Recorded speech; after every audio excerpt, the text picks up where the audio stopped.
खुलुमबाय बयखौबो नोंथांमोना थाम्बनेलाव नायनानै मोनथिखाबाय जानांगौ सैथोखौ सैथो नंखायखौ नंखाय ससियेल मिडियानि गेजेरजों बा खौरां बिजोंफोरावहाय फोरमायनानै होब्लाबो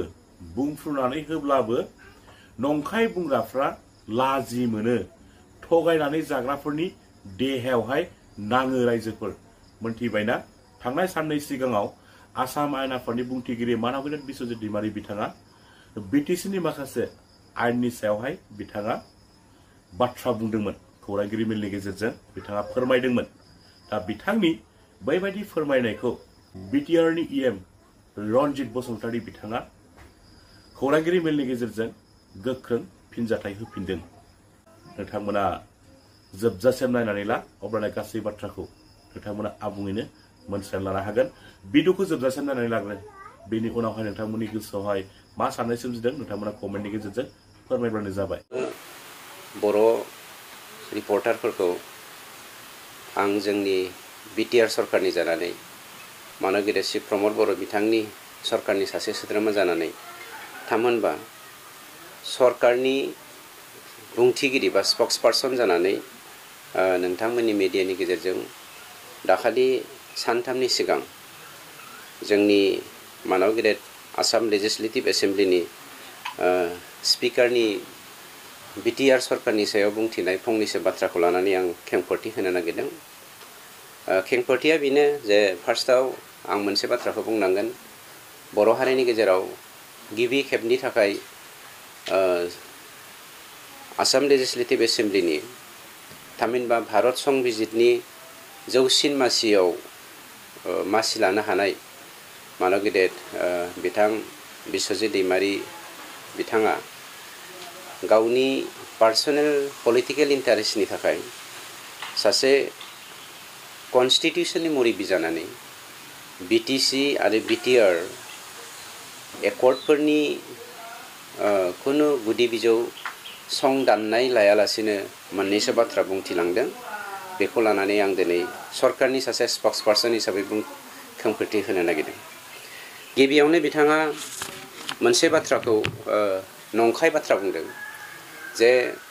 सासे गोथार कन्स्टिटिउसननि संबिजिरनि सासे बिगोमा जानानै बिथाङा जा बाथ्राखौ दिनै बिटिसिनि 35,84,000 भारतीय नागरिकनि सिगाङाव नंखाय बाथ्रा बुंबाय बे नंखाय बाथ्रा बुंनायजों लोगोसे गावखौ थगायसुला बा मिसलिया होननानै बुंना लानायजों लोगोसे एसेबां गोजौ थाखोआव गोजौ मासियाव जिरायनाय सासे बर' लिडारानो जे कन्स्टिटिउसननि बिगोमायानो जुदि नंखाय बाथ्रा बुंनो हायोबा बर' हारिखौ थगायसुला हारि होननानै बिथांनि बुंनायनि गेजेरजों जों दिनै बुंजानायसिम सौफैबाय बे जोंनि थाखाय लासिंसिं बाथ्रा आरो दुखुनांथाव बाथ्रा बिथाङा मोनसे बाथ्राखौ होनदों जे बिटिसिआव बोसोरफ्रोमबो गभर्नमेन्ट अफ आसामा एज पार दा एकर्ड अफ 2003 जोंनो जाबायदि एसअपिडिनि गेजेरजों रांनि माबा फैयो बिबां फैयो बेखौ 800 कौटिनि जायगायाव 1000 कौटि हरो आरो बे 1000 कौटि हरनायनिखौ बिसोरो बाहायनो हायैनि जाहोनाव 200 कौटि 300 कौटिया स्टेट गभर्नमेन्टनिसिम गिदिंना थांफिनो बेखौनो मावख'नो हाया होननानै बुंदों आं रायजो राजानि गेजेराव नोंथांमोननि मिडियानि गेजेरजों बेखौसो दिनै क्लियार मोनसे डेटा हकारि बाथ्रा बुंनो नागिरदों सैथोआ सोर कन्स्टिटिउसननि बिगोमा बिथां बिश्वजित दैमारीया सैथो ना मानव गेदेर श्री प्रमद बर' बिथांनि दैदेननायाव जोंनि इउपिपिएलनि बिटिआर सरकारा सैथो बे बाथ्राखौ आं फकास खालामना होनो नागिरदों क्लियार खालामना होनो नागिरदों जे 2020 मायथाइनि 15 डिसेम्बर खालि मानव गेदेर श्री प्रमद बर' बिथांनि दैदेननायाव बिटिआर सरकारा बा इउपिपिएल सरकारा गायसनजादों आरो बेनिनो 2020-21 मायथाइनि जोंनि जा एसअपिडि बाजेट बेयो 677 कौटि 78,10,000 रांमोन बिथांनि बुंनाय बायदियै 1000 नङा 2021-22 मायथाइयाव जोंनि एसअपिडि फान्डआ 650 कौटि 3,61,000मोन बिथांनि बुंनाय बायदि 1000 कौटि नङा 2022-23 मायथाइ बायदियै मायथाइनि एसअपिडि फान्डआ जोंना बिटिआरनिया 722,894,9,000,000 बिथांनि बुंनाय बायदि 1,000 कोटी नङा 2023-24 मायथाइनि एसओपिडि बाजेटआव जोंनि स्टेट गभर्नमेन्टनिफ्राय हरनाय राङा 800 कोटीमोन बिथांनि बुंनाय बायदि रोजासे नङा 2024-25 मायथाइ बायदियै जोंनि एसओपिडिनि फान्डआ 803 कोटी बिथांनि बुंनाय बायदि रोजासे कोटी नङा 2025-26 मायथाइनि एसओपिडि फान्डआ जोंना 843 कोटीमोन बिथांनि बुंनाय बायदि जाय दा बोहैथि जोंनि फाइनान्सियेल इयाराव सोलिगासिनो दङ बे 25-26 मायथाइनि फाइनान्सियेल इयारा रांबावजा बोसोरा 843 कोटी बिथाङा जा बाथ्राखौ बुंदों 800नि जायगायाव रोजासे कोटी हरो बिनिनो 200-300 कोटीखौ मावख'नो हायिनि थाखाय गिदिंथिंना थांफिनो होननानै आं बेखौ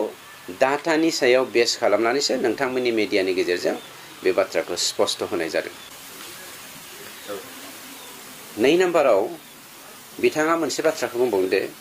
बिटिसिआव आयेन कानुन बानायनानै लानो रोङाखै जायनि जाहोनाव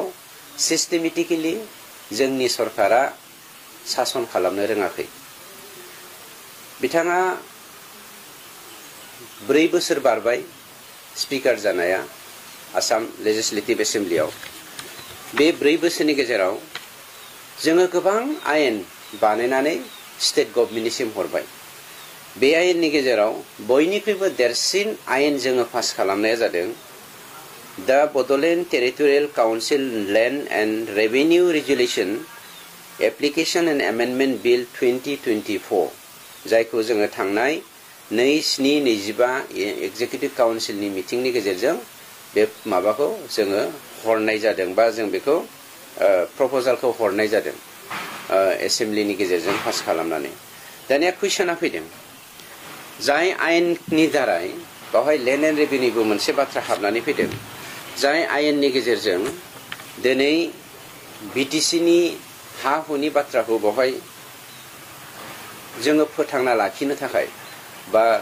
थारैनो सेफ खालामनानै लाखिनो थाखाय जों जा आयेन बा बिलखौ पास खालामदों जोंनि काउन्सिला दा Bodoland territorial council land and revenue regulation application and amendment bill 2024 बे बिलखौ दिनैसिम बिथां बुंथिगिरि आसाम लेजिस्लेटिभ एसेम्ब्लिनि स्पिकार मानव गेरेट बिश्वजित दैमारिया बिटिसिआव बेफोरबायदि आयेना जाथों होननानै आसाम गभर्नमेन्टखौ प्रेसार होआखै बा नारसिनाखै लोगोसे बे बुस्थुखौ जे केबिनेटआव पास खालामनानै गभर्नरनिसिम एप्रुभेल लानांगौ बेनि खामानिखौ दिनैसिमबो सासे बर'नि फिसा जौसिन कनस्टिटिउसननि मासियाव जिरायनाय सासे दैदेनगिरिया बर' हालामनि जौगानायनि थाखाय खामानि मावाखै बेखौसो आं बुंनो नागिरदों आरो मोनसे बाथ्राखौ बुंबावनो नागिरदों बे बेलायावनो बिथाङा जे एसेबां आयेन कानुननि बाथ्रा बुंदों डिसिप्लिननि सिस्टेमनि बाथ्रा बुंदों आरो बुंदों जे जोङो आयेन कानुन बानायना लानो रोङाखै जायनि जाहोनाव मा होनो जोङो बिटिसिखौ सिस्टेमेटिकेलि सालायनो हायाखै बिथाङा जेब्ला बिपिएफआव दैदेनगिरि जानानै दङमोन बे दैदेनगिरि जाना थानाय समाव 17 बोसोराव बिथांनि दैदेननायावनो बिथांनि एडभाइसआवनो हाग्रामाया मोनसेल' आयेन पास खालामनो हादोंमोन बे जादों बड'लेण्ड फान्ड रुल 17 बोसोराव मोनसेल' आयेन खालामनो हादों खुनु लेन्ड रुल खालामनो ल' बानायनो हायाखै माबा माबि ल' बानायनो हायाखै सिस्टेमखौ बिथांमोना 17 बोसोराव खालामनो हायाखै किन्तु जोङो सिस्टेमाव लांनो थाखाय बिटिसि सरकारा मानव गेदेर श्री प्रमद बर' बिथांनि दैदेननायाव दिनै बिथां बायदि सासे बर' लिडारा संबिजिरनि जौसिन मासियाव जिरायनायावबो बर'नि सायाव जौगाथायखौ लानानै जा आयेन बानायदों बेखौ पास खालामनायाव बिथाङा मालाबाबो हेफाजाब होआखै आं मोनसे बाथ्राखौ बुंनो होनो नागिरदों जोंनियाव खोब मोनसे जोङो समस्या जाबाय थादों जे जोंनि बिटिसिनि एपिलेट अथरिटिखौ लानानै बे एपिलेट अथरिटिनि सायाव जोंनि माखासे मानसिफोर जाय मानसिफ्रा बिटिसिआव 2003 मायथाइनि 10 फेब्रुवारिनि बिएलटि एकर्डनि गेजेरजों जों जे माखासे मोनथायखौ मोननो हादों बे मोनथायखौ मोनसेयावबो एफिलिएट अथरिटि गैयिनि थाखाय जोङो हानि मोनथायखौ खोमानो थांगासिनो दङ जायनि जाहोनाव दिनै जोङो हमनानै ला सोरबा सासे मानसिया सिटा नामजारिनि गेजेरजों बेलेन ब्लकनि सिङावहाय जेनेबा हमनानै ला माबा खालामबाय मा होनो हाखौ नामजारि खालामबाय नन ट्राइबेल मानसिया नन प्रटेक्टेड कमिउनिटिया एग्जाम्पल लाइक जोंनि कार्बन फेक्टरि हाग्रामानि दिनाव बिश्वजित दैमारि बिथांनि दैदेननायाव जोंनि चिरां जिल्लायाव धालिगाव मोनसे मा होनो कार्बन फेक्टरि बिथांमोना गायसननानै होदों बे कार्बन फेक्टरिया कमप्लिटलि इनसाइड द बेलेन ब्लक दा बे बेलेन ब्लकनि सिङाव नन प्रटेक्टेड कमिउनिटिया जे हाखौ लिज होनायनि खोथाखौ जों जेबो बुङामोन लिज होनायमोनब्ला बेखौ कमप्लिटलि बिथांमोना मा होनो मियादि पाट्टा खालामना होनानै ट्रेन्सफार खालामना होनानै इन्डास्ट्रिखौ गायसनदों दा बेखौ जोङो केन्सेलेसन जेब्ला खालामनो थाङो आसामाव मोनसे सिस्टेम दङ जे सार्कल अफिसारा समस्याखौ समाधान खालामनो हायाबा बियो थोंजोङै स्टेटनि माबानिसिम थाङो डिसिनिसिम थाङो डिसिया हायाबा बिथांमोना बर्ड अफ रेभिनिउ होनाय मोनसे दङ जाय बर्ड अफ रेभिनिउआ एफिलिएट अथरिटि किन्तु जोंहा बर्ड अफ रेभिनिउ गैया लिगेल स्ट्रेंथ गैया जायनि जाहोनाव जोंनिया सार्कल अफिसारा हायै समस्याखौ समाधान खालामनो थाखाय थोंजोङै जइन्ट सेक्रेटारि एबा सेक्रेटारि अफ लेन्ड एन्ड रेभिनिउसिम थाङो किन्तु जेब्ला जइन्ट सेक्रेटारि एबा secretary of land and revenue डिपार्टमेन्टआ बेखौ सल्युसन खालामनो हाया अब्ला जोंनिया बियो बर्ड अफ रेभिनिउ मोनसे थानांगौ जायो जोंनि काउन्सिलाव किन्तु बर्ड अफ रेभिनिउ जोङो दानो हायैनि थाखाय बे केसा दिनै बै जोंनि सापागुरिनि जे सरि माबानि बेंटल बे गेटनि ओरैजायनि बे माबाया कार्बन फेक्टरिया दिनै सुप्रिम कर्टसिम थांनो गोनां जादों जायखौ जोङो जोंनियावनो समाधान खालामनो हायोमोन दा बेफोर आयेनखौ बिश्वजित दैमारिया 17 बोसोरनिख्रुइबो बांसिन बिपिएफजों थानाय समाव मानो मावनो हादिया आरो मा जुक्तिजों बे खामानिखौ मावालासिनो बिथाङा दिनै पार्टी बारस्लायनानै गावनि माने पलिसि एडप्टजों व्यक्तिगत सार्थखौ पूरन खालामनो दिनै बिटिसि एकर्ड आरो बिटिआर एकर्डनि सिस्टेमनि बाथ्राखौ बुंदों बे जोंनि थाखाय दुखुनांथाव आरो लासिंसिं बाथ्रा लोगोसेयैनो आं बेवहाय मोनसे बाथ्राखौ सरजाबफानो नागिरदों लेन्ड एन्ड रेभिनिउ डिपार्टमेन्टआव जे जोंहा एफिलिएट अथरिटि गैया दा बे एफिलिएट अथरिटि गैयैनि जाहोनाव जोङो माखासे खामानिखौ मावनायाव खोब उसुबिदा जादों दा 3 नम्बराव आं लेन्ड इस्युखौ लानानैनो मोनसे बिथाङा बुंबावदों जे लेन्ड इस्युआव सिस्टेम जायाखै क'क्राझाराव नङा ब्लक लेभेलावनो फोजोबनांगौ होननानै बिथाङा मोनसे बाथ्रानो बुंदों आरो ब्लक लेभेलावहाय जाया जि हाखौ फानलाय बायलाय खालामाथों मानो बयहाबो मोन्थाय दङ बेखौ खालामनो होनांगौ होननानै बिथाङा जोंनि हारि आरो जोंनि बिटिसिनि ल' जाय ल'खौ जोङो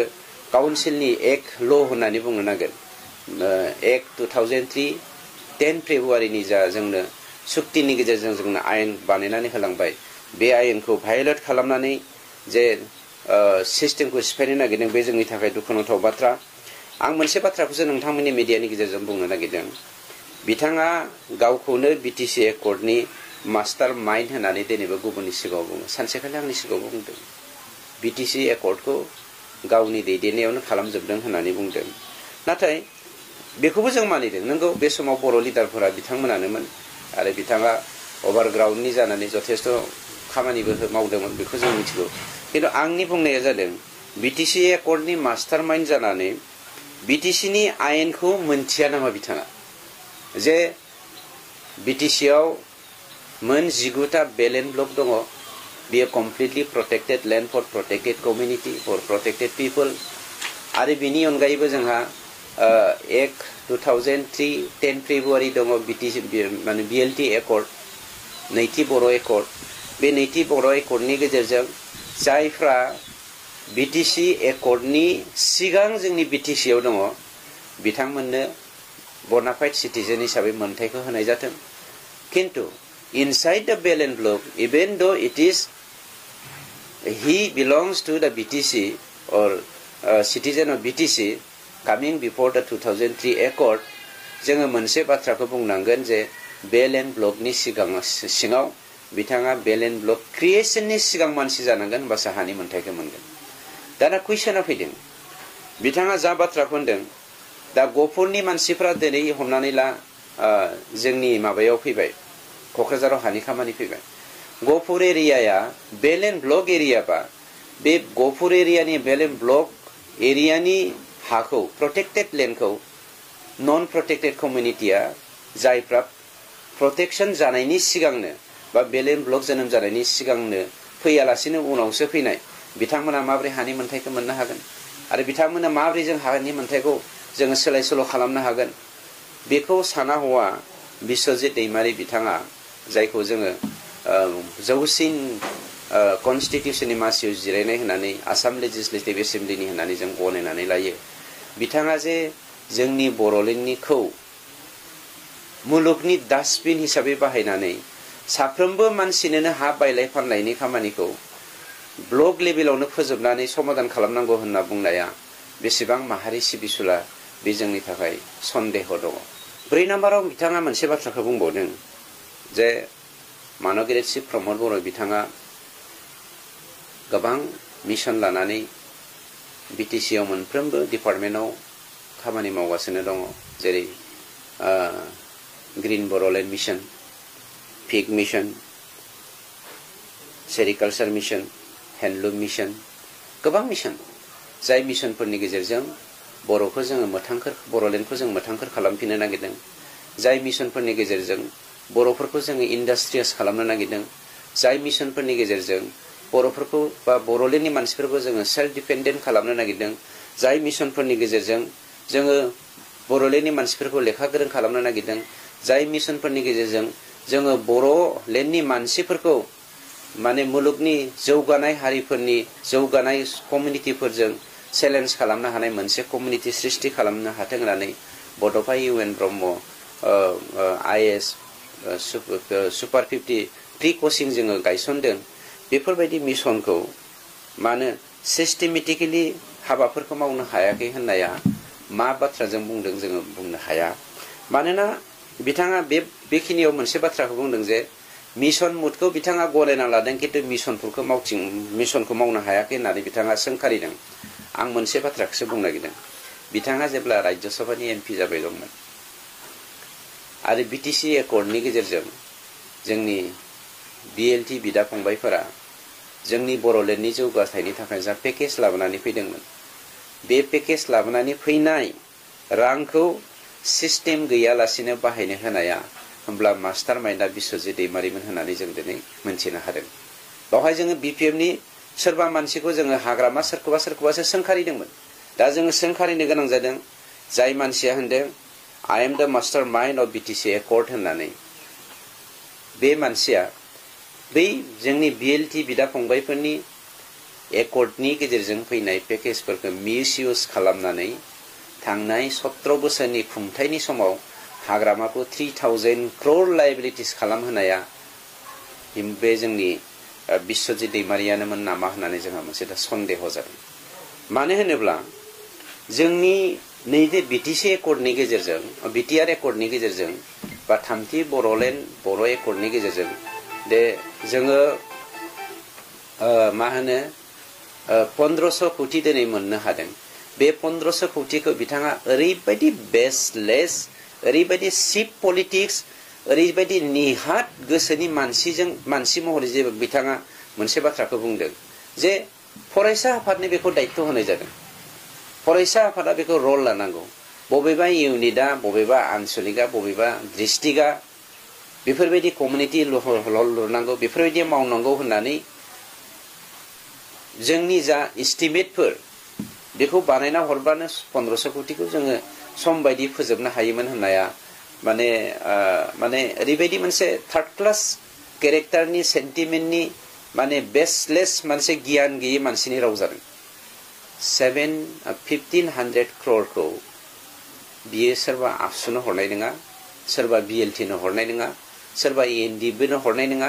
सोरबा मानव गेदेर प्रमद बर' बिथांनो हरनाय नङा, सोरबा फेरेंगानो बिआर फेरेंगानो हरनाय नङा सोरबा गबिन्द बसुमतारिनो हरनाय नङा बे पार्टिकुलारलि रावनिबो अर्गानाइजेसन रावबो व्यक्तिनि मुङाव हराखै बे 1500 crore स्पेशली बर'लेण्डनि जौगाथायनि थाखायसो हरदों आरो बेवहाय जोंहा इन्स्टिट्यूशनल माखासे फिक्स मोनसे माबा दंखायो मा होनो पिन पइन्ट दंखायो बेवहायसो जोङो बे 15 crore थाखाखौ जोङो मावनानै हारि जौगानाय हालाम जौगानायनि थाखाय जोङो बाहायनो थाखाय डिपिआर खौ जोङो बानायनानै अलरेडि साबमिट होदों बिश्वजित दैमारी बिथां स्पिकार बुंनाय बायदि जोंनि बर'लेण्डनि रायजो राजाफ्रा बिथांनि बे माने सेल्फिश सेन्टिमेन्टजों बाथ्रा बुंदों जे 1500 कौटिखौ ओरैबायदि डिपिआर बानायनानै थाब फोजोबनांगौमोन सम बायदि होननाय बुंनाया दुखुनांथाव बाथ्रा डिपिआर बानायनानै बे 1500 कौटिखौ फोजोबनो थाखाय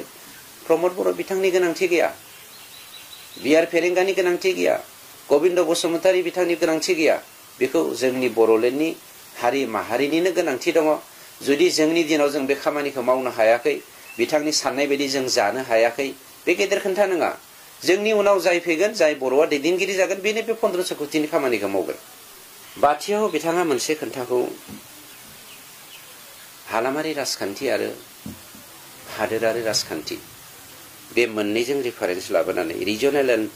नेशनेल पलिटिकल पार्टिसनि डिफारेन्सेस एन्ड रिफारेन्सेसखौ लाबोनानै बिटिसि एबा बिटिआर डेभेलपमेन्टनि बाथ्राखौ बुंदों बेवहाय बिथां बिश्वजित दैमारिया जाय बाथ्राखौ बुंदों एसे स्पिकार बिथांनि खुगानिफ्राय गनाया बिथाङा जे सासे पावार हांगार मानसि बे बुस्थुखौ जुदि स्पष्ट जानो हादों आं मोनसे बाथ्राखौसो नोंथांमोननि मिडियानि गेजेरजों एड खालामनो लुबैदों बिथाङा बे बाथ्राखौ बुंनायनि सिगां रायजो बर' 17 लाख बर'फोर दं 5 लाख मुसलमानफोर दं बेफोरबायदि ब्रेकआप जुदि कमिउनिटि वाइज ब्रेकआप खालामोब्ला जोंनि बिटिसिआव 35,84,000 भारतीय नागरिक बिटिआर बासिया गासिबो बावहाय रायजो जानानै दं जों बे 35,84,000 मानसिफोरखौ बिथाङा मानो आपिल खालामदिया जे नेशनेल पलिटिकल पार्टिनि जानानै बर'लेण्डनि मानसिफोरखौ दैदेननो जौगाहोनो थाखाय आं बिजेपिनि जानानै सिफ जानो लुबैदों होननानै थोंजोङै बुंबानो जायो मानो बे खेंख्रा खेंख्रि बुंनांगौ जाखो आं मानो बे बाथ्राखौ बुंनो गोनां जादों व्हाई बर'लेण्ड मुभमेन्टआ मानो जादों बिथाङाथ' बिराद जारिमिननि बाथ्रा बुङो रामायण मुगा महाभारत मुगा pre historical period pre epical period pre mythological पिरियडनि बाथ्रा बुङो बर'आ नोंथां बुंनाय बायदिनो जोंनि मोनदांथियावबो हिस्टोरिकेल माखासे प्रुफ होनो हायो आंबो नोंथाङा जेरै होनो नागिरदों 7,500 बोसोरनिख्रुइबो बांसिन रायजो जानाय बर' फिसाफोरजों 7,500 बोसोरनिख्रुइबो बांसिन रायजो जानाय बर' फिसाफ्रा दिनै भारतआ उदांस्रि जानायनि उनाव गणतन्त्रनि खान्थिजों मोन्थोरजों रोजा रोजा बोसोर रायजो जानाय बे हालामनि मानसि जानानै जोंनि जा गणतन्त्रनि गुदि मोन्थाय बेखौ मोननो हायैनि थाखायनोथ' बर'लेण्ड मुभमेन्ट बे मुभमेन्टखौ माखासेया इथनिक नेशनेलिज्म एन्ड टेरिटरियेल नेशनेलिज्म मोननै डिफारेन्स माबा बोखावथि लाबोनानै मुभमेन्टखौ गोबां रोखोमनि खालामदों नंगौ बर'आ पेरेलेलि आबसुनि दैदेननायावहाय मा होनो डेम'क्रेटिक मुभमेन्ट खालामदों बिएलटि आरो एनडिपिनि दैदेननायाव जों आर्म स्ट्रागल खालामदों बे गासैबो थांखियानो जों कुइसना फैदों व्हाई बर'लेण्ड मुभमेन्ट बे बर'लेण्ड मुभमेन्टनि गेजेरजों दिनै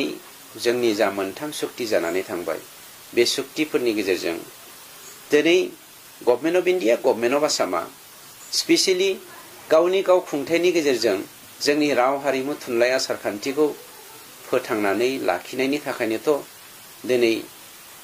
एकर्डनि गेजेरजों बे मोन्थायखौ होनाय जादों आरो साधारन बे काउन्सिलखौ मोननो लुबैनानै जोंनि राव हारिमु थुनलाइ आसार खान्थिखौ साप्रेस अप्रेस एन्ड एक्सप्लइट खालामनानै फोजोबनायनि थांखिजों नोंथाङा जाबायदि पलिसि एडप्ट खालामनो नागिरदों बे बर' हारिनि थाखाय हयतो सावनि मुगा जानो हागौ जुदि बियो नोंथांनि साननाय बायदि जायोब्ला सावनि मुगा दाजाथों जोंनि गेदेमाफ्रा सोरगोआव दङ सोरगोनिफ्राय जेब्लायबो जोंखौ नोजोर होथों आशीर्बाद खालामथों नंखाय लामाजों दैदेननो नागिरग्रा बर' लिडारफ्रा नंखाय लामाजों दैदेननो दाहाथों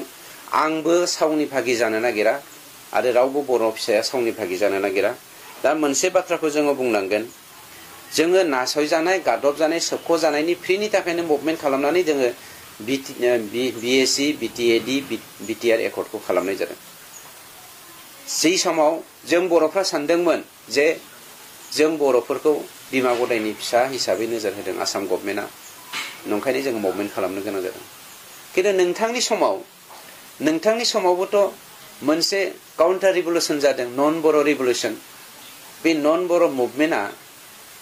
नोंथांनि दैदेननायावथ'